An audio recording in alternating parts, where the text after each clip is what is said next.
రానున్న బక్రీద్ పండుగ సందర్భంగా సామరస్యంగా ప్రశాంత వాతావరణంలో నిర్వహించుకోవాలని, ఎటువంటి అవాంఛనీయ ఘటనలకు తావు లేకుండా చేసుకోవాలని one town CA Sudhakar Reddy కోరారు.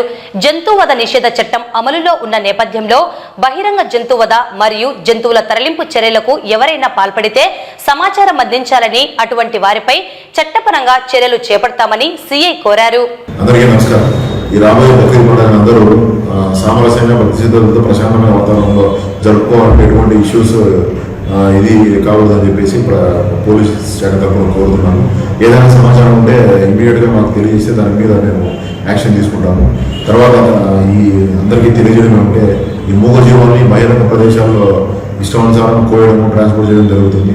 అట్లా చేయడం అనేది కరెక్ట్ కాదు. అట్లా మా దృష్టికి వస్తే వారి మీద చర్యలు తీసుకుంటాము. ఈ జంతు వధ నిషేధ చట్టాన్ని స్ట్రిక్ట్గా అమలు చేస్తున్నాము. అటువంటిది ఏదైనా మా దృష్టికి వచ్చినా కూడా ప్రజల దృష్టికి వచ్చినా డైరెక్ట్ వాళ్ళు ఇన్వాల్వ్ అవ్వకుండా మాకు తెలియజేస్తే మేము కన్సర్న్ పర్సన్స్ పైన మేము చట్ట ప్రకారం చర్యలు తీసుకుంటాం.